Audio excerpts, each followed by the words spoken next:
We remain steadfast in our commitment in delivering local news that matters, stories that inspire, enriching the lives of Filipinos in the Philippines and across the globe.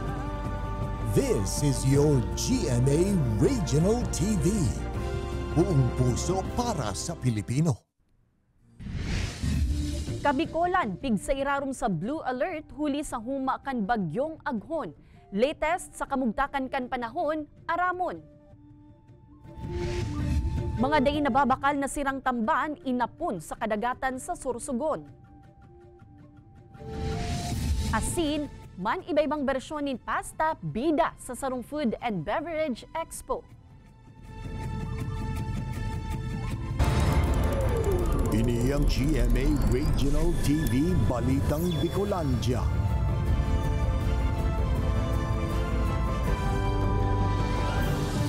Diyos marhay na hapon mga kapuso, unina ang Balitang Bicolandia. Hatod miyan pinakadarakula asin pinakabagong mga bareta sa Kabikolan. Kami ang tropa nin katotohanan, mahatod nin mga baretang mayong pikikilingan, mayo nin pigpoprotehiran. Live, hali digdi sa GMA Complex sa Naga City.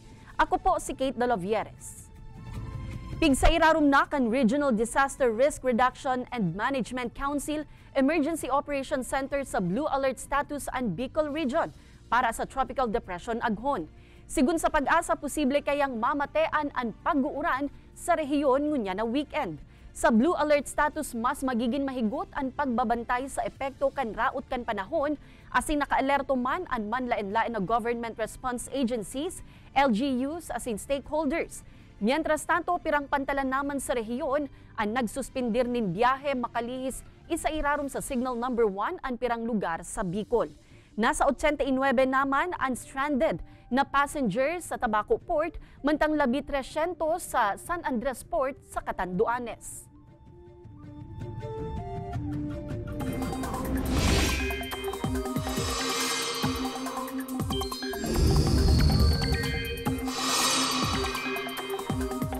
Mga kapuso, medyo nagkusog po ang bagyong Aghon mantang padagos na naghihiro sa laog kan Philippine Area of Responsibility.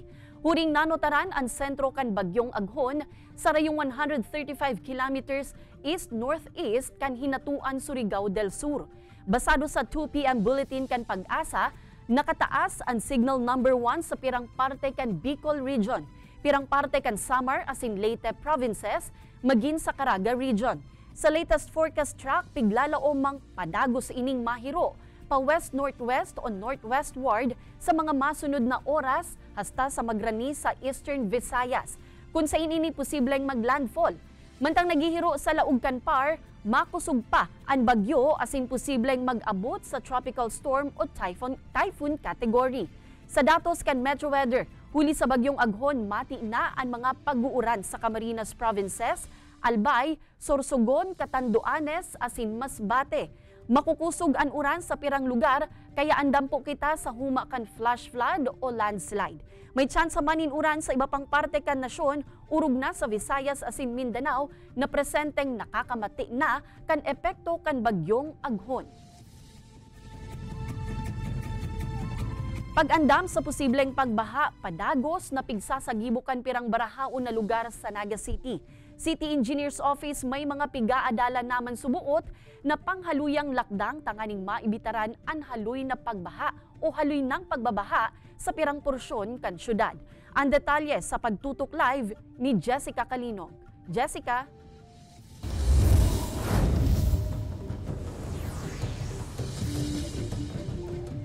Kate, 7 floodgates, 17 major floodways, 29 storm drainages, asin 28 low-lying areas. Yan ang pigbabantayan kan City Engineers Office, asin kan Naga City Enro, ngunya na palaog ang ting-uran, asin may pigbabantayan man na tropical depression, taan angat kaya sa syudad, tuyong ting-uran, iyo ang mga pagbaha. Kung may makusog na uran, urog na kung may bagyo, nalalaog subuot nin tubig baha, ang harong na inininda Jonard, sa Zone 3 kan Barangay Triangulo, Naga City. Kaya kung may huma kan raot kan panahon, pigaandam nindang isakat sa second floor an appliances asin iba pa nindang gamit sa baba. Taan baha, minaabot tuhod. Minsan duwang aldaw antes na magkulpa. Dahil pa man kasi mapamagamin nahiling na urano na makusog. Siguro pag nailingming makusog ang uran, saka kami ma-prepare. Sigun ki Kapitan Raymond Arevalo, hababaan sa indang barangay. Kaya miski madalian sa nang bugso kan uran, minabaha talaga. Urog na kung nababarahanin mga basura ang drainage systems sa saindang lugar. Sige, misa na ang continuous na rinig ng mga saradit na agihan kang tubig pasiring sa dakula. Where in fact po, nag-coordinate kami permi sa city. Yan mga declogging. Para sa paglaog kan school year 2024 to 2025, nag-request man sa Naga City LGU ang Julian B. Mileton Elementary School sa Concepcion, Pequeña na magkaigwa giraray nin makeshift classrooms. Nganing kun magbaha na naman sa saindang eskwelahan, may makaklasehan ang mga estudyante. Kung pwedeng ini yung pavilion, may gibon mo na ning makeshift. And may nagdidi ng taga City Engineers Office, pigsukulan na yan. Ang gigibon dyan is at least 7 makeshift classroom. Ang pag-drain kan excessive rainwater, iudaan saro sa mga mayor na angat sa Naga City Engineers Office, tuyong tig-uran, urog na sa low-lying areas. Ang piguhurot kan opisina, matugutan sinda asin mapondohan ang pagbakal nin high-powered pumps. Sinusupsup po ang tubig na madalian po, kaya niyang mag-draining sarong sapa in an instance. Na kadalasan po kaya ang mga ba sa to inaabot ng sarong aldaw bago maghupa. Sarong aldaw, doang aldaw. Ito po, mga minuto lang kaya niya nang madrain si tubig. Medyo may kamahalan. Nasa 16 to 20 million pesos ang presyo kan high-powered pump. Kaya nasasakitan subuot sindang makahagad nin budget. Sangon yan, nakatutok na muna ang City Engineers Office sa paglinig kan drainage systems sa tabang man kan mga barangay.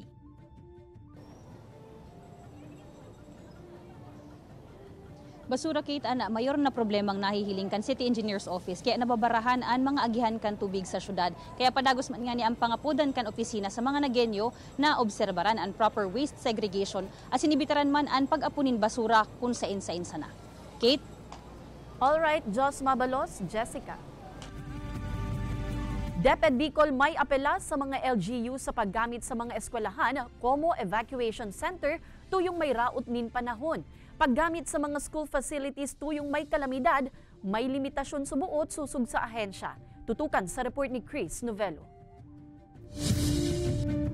Low-lying area as in catch basin ang barangay Umbao Pulpog sa banwaan ng Bula, Camarines Sur. Saksi subot digdi si Ira May kung sain lampas tao subuot ang tubig baha sa saindang lugar. Yung baha po kasi dito talagang malalim. Yung bahay po namin is naabot po talaga ng tubig. Kaya andalagan kan mga residente sa lugar sa Umbao National High School kung sain nasa 15 sa 20 classroom sa eskwelahan ang pinapagamit o nauukupakan mga evacuee. Opo, kasi ini po ang pinaka-available na structure na mas safe sinda, elevated sinda. Ngunya na nagrarani na ang La Nina asin may binabantayan pang raot nin panahon, nagpagiramduman ang DepEd Bicol sa mga LGU na base sa nakapalaman sa DepEd Order No. 37 Series of 2022. Dapat na last resort ang mga classroom como temporary shelter kan mga evacuee kung mayong covered court o open space ang sarong eskwelahan. Bukas ban subot ang ahensya na ipagamit ang mga pasilidad kan sarong eskwelahan tuyong may kalamidad alagad sa limitadong aldaw sana.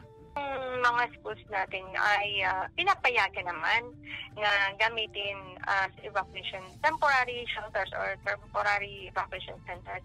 But merong number of days that they can utilize. So doon po sa DepEd Order 37 Series of 2022, we can only lend the schools sa laog ng 15 days.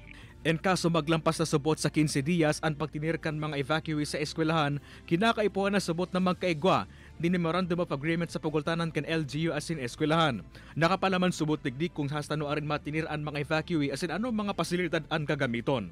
Siniguro man kan DepEd Bicol na prioridad man giraray ang pagkanood kan mga estudyante asin automatikong ma-shift sa alternative delivery mode sa mga panahon na ginagamit ang eskwelahan sa oras din kalamidad.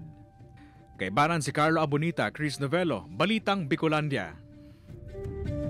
Sa gilid kan kadagatan sa banwaan kan Bulan Sorsogon, mahihiling ang kadakol na mga gadan na tamban na nagpapataw-pataw sa tubig. Mayo man ni nangyaring fish kill, alagad ini ang mga enot ng dinarakop kan mga parasira asin daina na bakal kaya inapuna sana sa gilid kan dagat. Napag-araman na bagsak presyo ngunyan ang tamban sa lugar kung saan nasa 80 pesos na sana ang presyo kan kada tab o nasa 60 kilos. Kaya ang dain na bakal na mga sira, inaapo na sana sa dagat. Huli kaini napipiritan na sana ang mga parasira na magpundo sa paglawod tanganing day malugi. Sa ngunyan padagos pang pigkukuanan nin pahayag kan GMA Regional TV Balitang Bicolandia ang lokal na gobyerno asin BFAR sa siring na insidente. Kung gusto tumulong, sana matulungan kami ng gobyerno na kahit permanente na lang sa 700 tsaka 800, okay na yun. Kasi ang mga pamilya, sayang wala na kaming binibigay sa pamilya. Ini ang GMA Regional TV Balitang Bicolandia.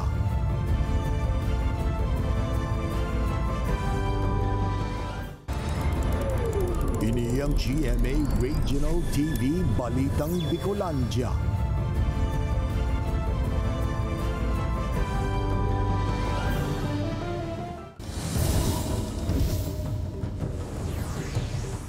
Munya napigaan daman kan Kabikolan ang posibleng epekto kan bagyong Aghon asin may mga lugar naman sa rehiyon na nasa irarum kan tropical cyclone wind signal.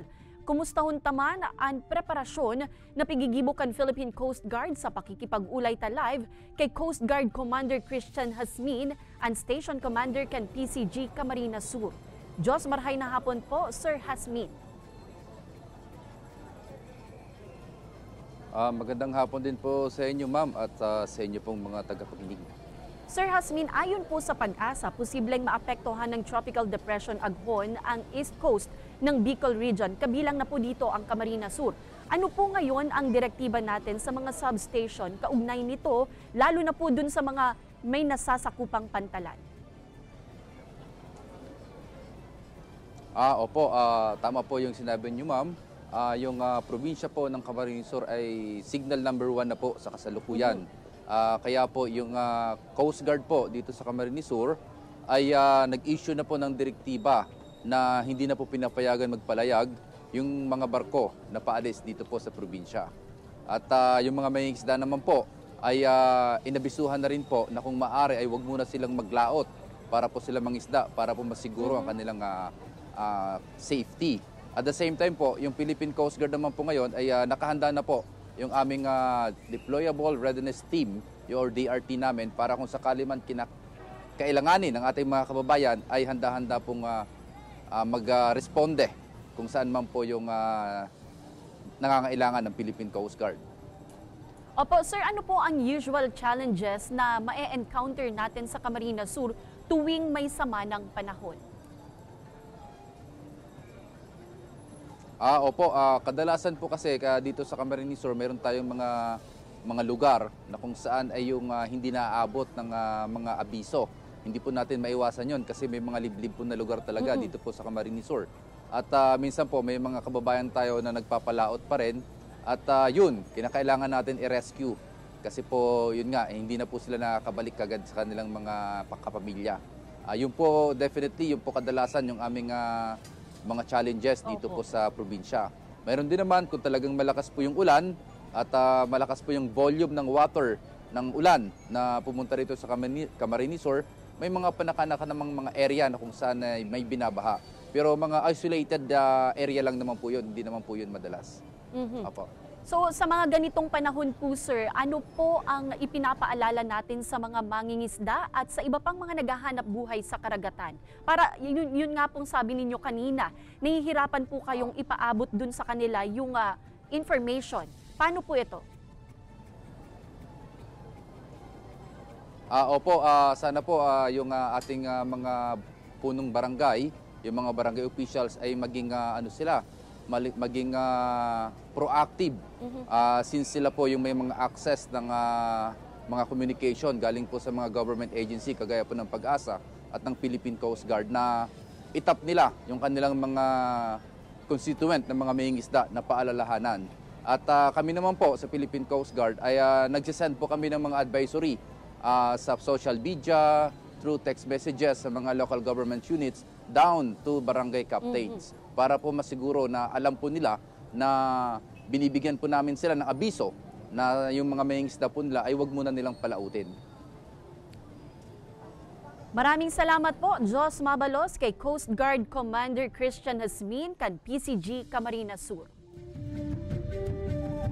Pagkagadan kan mga hipon o pasayan sa salog sa Higmoto, Catanduanes, pigtutubudang pighilo.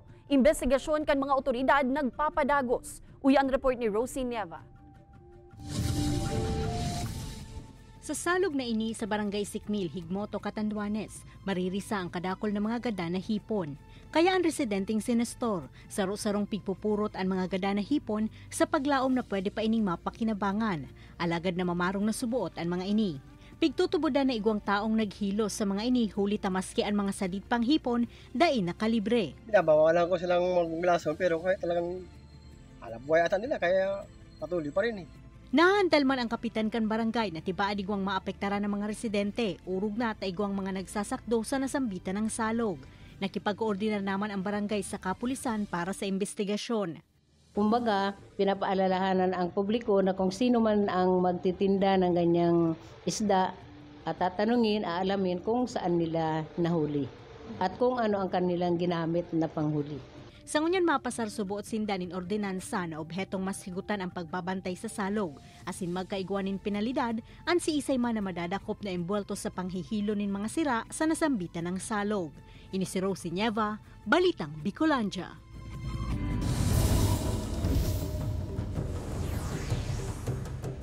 Mga kapuso, nagsikad na ang Kaugma Festival kasubanggi sa Camarines Sur. Pigruso ang Capitol Grounds kan dagmang na mga tao, tanganing antabayanan ang makukolor asin maugmang aktibidad, siring kan Kaugmahan Street Dance Cultural Competition, asin free live concerts.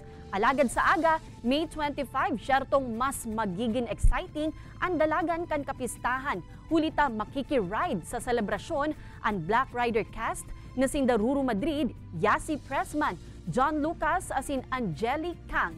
Kaibanan si Kapuso host Pepita Curtis. Maghirilingan po kita mga kapuso sa aga 7:30 p.m. sa Capitol Grounds sa Pili, Camarines Sur para sa Kapuso Fiesta sa Kaugma Festival. Ini ang GMA Regional TV Balitang Bicolandia.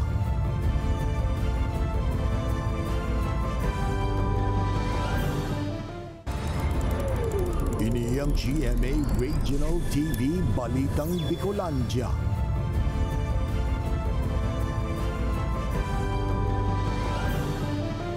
Calabanga Fisheries Management Unit nanotara na dairehistrado sa saindang opisina ang ibang pigagamit sa pagsisira sa may baybayon kan kadagatan kan banwaan. Ang pagirumdum kan opisina dapit sa bagay na ini, tutukan sa report ni Jessica Kalinog. Kan mag-imbestigar dapit sa nako ang pagi sa Barangay Kagsaw. Duman sa naman na araman kan Calabanga Fisheries Management Unit na igwan ni nagagamit nin sada sa lugar. Saro ining klase nin passive fishing gear na piglalaag sa may baybayon kan kadagatan asin pigtataas tuyong high tide. Nganing pag-atikan tubig, matatrap na ang mga sira. An barangay may naaraman man subuot na pinong mga pangke an pigagamit kan pirang parasira sa saindang mga sada. Bagay na pigpapangalad kan lay. Bako lang si itong mga importanteng klase ng sira na pigoprotehiran ta ang napipirwisyo. Pati itong mga saradit na mga sira, kadakon na sarasaradit na dahil pa man talaga pwedeng pakinabangan na natatrap dyan sa sadang iyan, inaapon sa nama. Sigun sa Fisheries Management Unit, miski anong klase nin gamit sa pagsisira o infrastruktura sa kadagatan, dapat pigahagad nin permiso sa lokal na gobyerno. Ansada sa Barangay Kagsaw, mayo nin permit sa saindang opisina. Dawa mo ko pala siya 5 mesh or ano, basta obstruction siya duman sa ano sa navigational pattern kang sa tong sira. Duman tamay salog po duman. Baka pwede mo po itong ipa-dismantle. Sa ngunyan, matutokdaan opisina sa Information Education Campaign.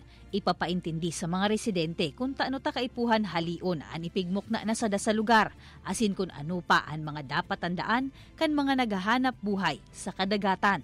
Kaibanan si Jovel Obiso, Jessica Kalinog, Balitang Bicolandia.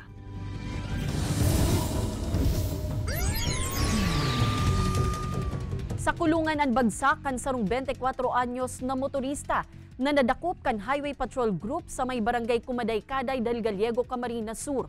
Mayong sulot na helmet ang motorista, yan ang initial violation. Mayo man ining na ipresentar na lisensya asin rehistro kan motor na saro ng impoundable offense. Kan pigpapasurrender na sa motorista ang susi kan motor, nakikiagawan ini. Asin kan mahulog sa tinampo ang susi, dumana man nakaluwas sa anduwang sachet kan pigtutubod ang shabu na nakatago sa sadit na aluminum box na nakakabit sa susi. Tulos na idinara sa Del Gallego MPS ang motorista para sa magkakanigong disposisyon. Van nakabudal sa sarong bulldozer sa Milaor, Camarines Sur, makalihis mawaranin preno. Mantang pampasaherong jeep na nahulog sa gutter, makalihis mawaran manin preno. 8 lunad kay ni lugadan. Tutukan sa report ni Chris Novello. Haros wasak aninutan na parte kan van na ini makalis makabudal sa sarong bulldozer sa National Highway sa Milaor, Camarines Sur, Kasubanggi. Susog sa driver kan van may piglikayan siya nakasabatan ng lunadan, alagad biglang na oraning preno ang sayang minamanayong van kaya nakabudal sa heavy equipment. Pag albot bigay dyan, dahil nagari so preno, yun, nakadiretso kami ligdin. Pag abanti niya, hindi niya daw, according dun sa driver, hindi niya daw nabombahan yung brake pad niya. Kakaliwa na siya sana, hindi kumagat yung preno dahil nagpalit siya ng brake pad bago pa mangyari yung aksidente. Maswerteng mayo maning nakulugan sa anong nalunad kan van. Sa parehong lugar kung saan nakabudal ang van, mahiling man ang jeep na ini sa kaduduutan. Susok sa investigasyon kan pulisya, papuli na kutaan na sa San Fernando ang jeep na may 8 pasahero kan mangyari ang aksidente. Itaw mo pala oh! Mahihiling sa video na ini ang pagtuwang kan mga residente na mayahawa sa gutter ang mga lugadang pasahero. Aminado man ang driver kan jeep na nasa impluwensya sa ning arak kung kaya day kay ninari sa ang gutter sa tinampo. Ay nakainom-inom ka dikit. Manla. Dahil man, aminado ko, nakainom-inom ka dikit man. Pero dahil man gaya itong sobra itong ano man marami. Nagkaaraglo na ang driver kan jeep asin mga pasahero kay ini nasisimbagon ang danyos sa kausa kan aksidente. Pigtikitan man ini kan kapulisan huli sa pagmamaneho ning nakainom. Kay banan si Carlo Abonita, Chris Novello, Balitang Bicolandia. Piglalauman ang paglangkaw sa presyo kan mga produktong petrolyo sa masunod na semana. Base sa estimate kan Oil Industry Management Bureau kan Department of Energy, posibleng maglangkaw nin 45 centavos to 65 centavos per liter sa gasolina. Puun 35 centavos hasta 55 centavos naman sa kada litro kan diesel. Asin 45 centavos to 60 centavos per liter naman ang pwedeng ilangkaw sa presyo kan kerosene. Posible pa ining mabawasan o madagdagan depende sa trading ngunya na aldaw. Sigun sa DOE, naglangkaw ang presyo kan mga produktong petrolyo huli sa paglangkaw kan dolyar, paglangkaw kan demand sa China, asin iba pang issue sa ibang nasyon. Siyam na culinary school sa rehiyon, tampok ang manlain-lain na version nin pasta dish sa sarong Food and Beverage Expo. Aktibidad, marhay na training ground subuot sa mga future chefs. Uyan report ni Chris Novello. Ibinida asin nagpatiribayan sa pagluto ang mga estudyante gikan sa siyam na culinary school sa Bicol. And the task dish for the day, iyo ang pasta. Ang ginamit sa pasta na ini color itom asin inisubot ang version ninda kan sa indang black pasta with creamy mushroom sauce. Ang tuwang estudyante na inigikan pa sa Ginubatan Albay, itinampokan sa indang spaghetti bolognese with ficara sauce and Italian meatballs. Ito yung fuse ng Italian tsaka Mediterranean. Si sauce niya from Mediterranean, it's called ficara, and also yung meatballs niya, spaghetti bolognese with beef meatballs. Susog sa organizer kan Food and Beverage Expo, maut nindang mai-showcase sa nasabing aktibidad ang talento kan mga culinary students sa rehiyon. Well, this is a good stepping stone for them. At least nagkakaroon sila ng parang simula ba? Simula, and then it encourages them to do better pa, to reach for higher goals. Magayon man subot ini na starting point sa mga partisipante na mantang nagkaklase pa na expose asin na hasaan sa indang talento sa pagluto. Nakaguno man ini ning advice sa mga profesional na pwede nindang maadaptar mantang nagkaklase ning culinary. Kay paran si Gerald Gandia, Chris Novello, Balitang Bicolandia. Sarong kakanan sa Pili Camarines Sur, daing nawawa ranin munggo sa saindang menu tuyong Biyernes. Alagad tano daw ta nakatudan sa Pilipinas na magluto asin magkakanin munggo tuyong Biyernes. Aramon tayan sa report ni Chris Novello. Thank God it's Friday! And what's our ulam for today? Siyempre, munggo! Na nakatuodan na kaya niya itong mga Pilipino na magluto kay nituyong aldaw na Biyernes. Ang kakana na ini sa Pili Camarines Sur, na isubot nawawara sa saindang menu tuyong Biyernes ang ginisang munggo na binabalik-balikan kan sa indang mga customer. Sa katunayan ay subot ini ang special sa saindang menu ni Hulita once a week lang niluluto. Opo, every Friday po. Hindi po nawawala sa amin yung munggo pag Friday. Basta may munggo okay na. Yun ang special yung munggo.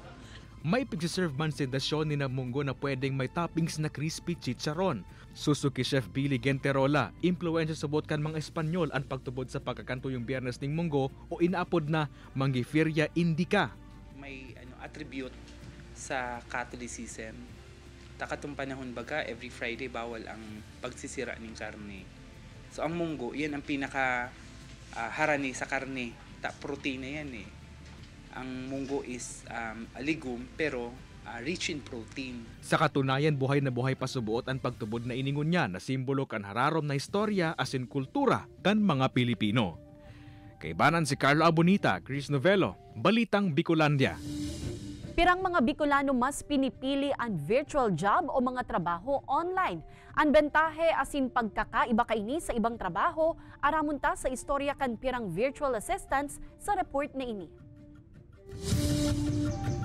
3 taon na nagtrabaho sa call center, ang 28 anyos na si Jomar. Pigmaot niya na subuot na maglipat nin trabaho. Hasta sa nahiling niya online, ang dapit sa virtual assistant jobs taong 2022. Sa salary, medyo angat siya compared naman sa mga usual na offices job. Kasi more on nagbabayad sa MS, nasa ibang bansa and paid ka sa dollar na currency. And sa task, iba-iba siya. So kaya pa mo mag-upskill most of the time. Mas flexible man ang oras kan trabaho. Dahil mo pa kaipuhan na magbiyahe o rual daw pasiring opisina. Tadawa sa basta may internet connection for the go and work completion. Iyan man ang rason kaya nainganyo ang 24 anyos na si Miko na mag-shift sa virtual assistant job. Fortunately, nakuha kong client is family friend. Although foreign-based, kilala na namin siya. So there's no threat of being scammed. Pero for other VA jobs in general, it's possible kasi it's sobrang laki na industry. Ang Regional Anti-Cybercrime Unit Camarines Sur nagpapagirumdum na kung ang pigo-opreser na sahod para sa simpleng task o trabaho, too good to be true, sarong red flag na iyan na dapat pagdudahan. Nahihiling ko kasi dyan, ang bilis maniwala. Si sa barkada niya, nakapag-invest, naka-payout twice, siya naman ma-involve na. Araw man lang kayo ito sabi ko nga si iba, garo habo nang magpagal. Pero lately, ang makakulog kayo ito kung minsan, si kwarta nindang pinag-invest, mga inutangan man lang. Sigun man ki Jomar asin Miko, big no-no kung anak ko ang kliyente, naghahagad nin kwarta, karibay kan sa imong pagtrabaho. Kaya sa trabaho na ini, mayo nin maraot kung magin tamang hinala, makalikay sana na ikamaloko asin magin biktima. Kaibanan si Jovel Obiso asin Gerald Gandia, Jessica Kalinog, Balitang Bicolandia.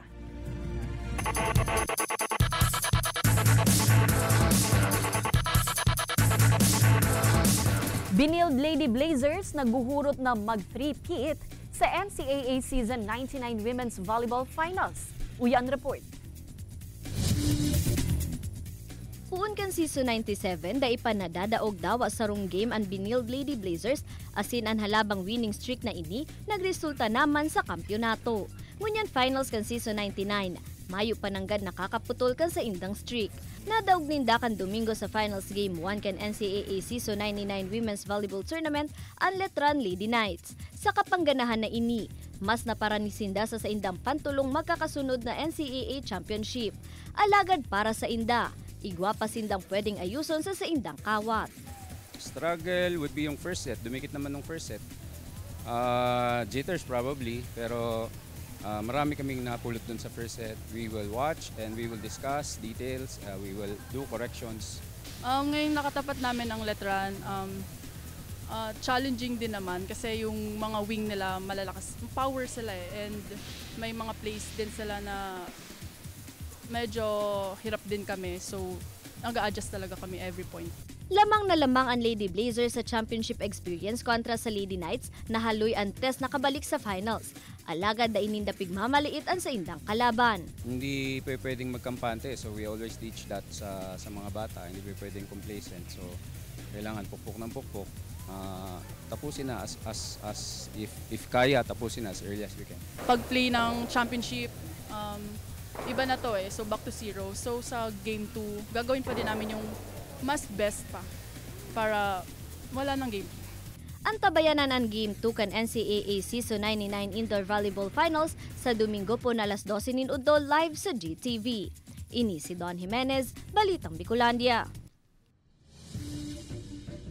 Ngunya na nagpupuunang mag-uran, pigpapaingat kan Health Department at publiko sa mga posibleng mausong helang, siring kan malatrangkasong mga sintomas. Uya ang report. Nagriribayanin init lipot ngunyan, mantang garo nagtatransition na ang tig-init sa tig-uran. Wild weather ba? Garo wild man subuot ang mga helang na posibleng mauso sa mga masunod na aldaw, urog na pagtig-uran na talaga. W para sa waterborne diseases o mga helang na posibleng makuha sa pag-inom ng kontaminadong tubig huli sa mga pagbaha. I para sa influenza-like o malatrangkasong mga sintomas, siring kan abo, sipon asin pagkulog kan lawas. Bakit dumadami ang nagsisipon, nagsusore throat? Maaaring dahil yan sa pagbago ng panahon ng ating lalamunan. Naninibago sila dun sa tubig sa hangin. Nai-irritate yung lining ng ating mga lalamunan at ilong. Daiman subot lingawan an L o leptospirosis huli sa mga pagbaha. Asin ang dengue asin iba pang helang na darakan mga lamok, siring kan Zika asin chikungunya. Pag medyo malamig, maraming tubig, kung saan namumugad itong mga lamok, talagang tumataas ang dengue. Para sa wild diseases, pigbabantayan man ang naglalangkaw na kaso kan COVID-19, huli ta posibleng magluyan na ang bisa kan mga ipigtudok na COVID-19 vaccines kan pandemya. Ini man ang pigihiling na rason kan Ministry of Health kan Singapore sa biglaan na paglobo kan kaso sa lugar, kaya liwat na pigpapahigot ang sa indang pagbabakuna.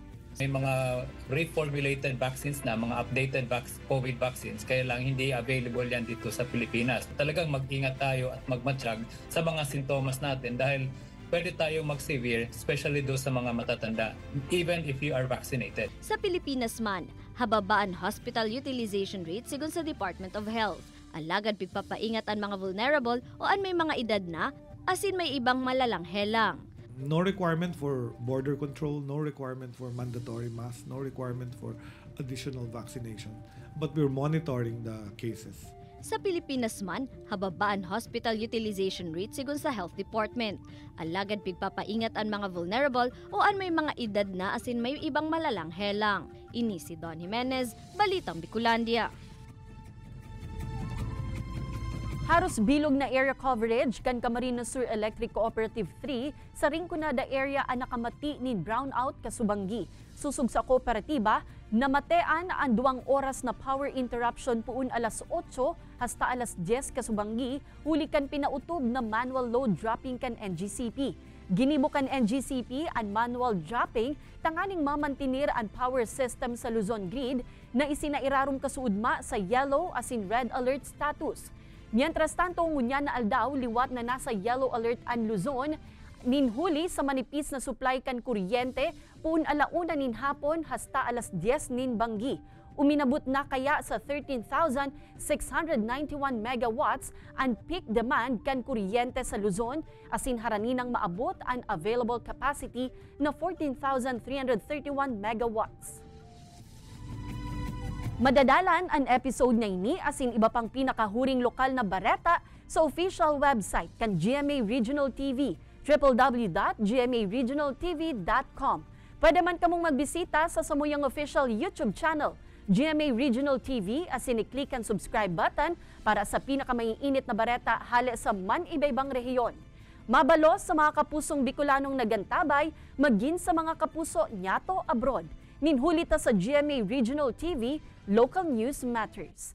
Asin yan ang pinakadakula asin mainit na bareta sa Kabikolan. Happy weekend mga kapuso! Ako si Kate Dalovieres. Kami ang GMA Regional TV Balitang Bicolandia, bilog na pwersa para sa mas dakulang misyon asin mas mahiwas na pagserbi sa nasyon.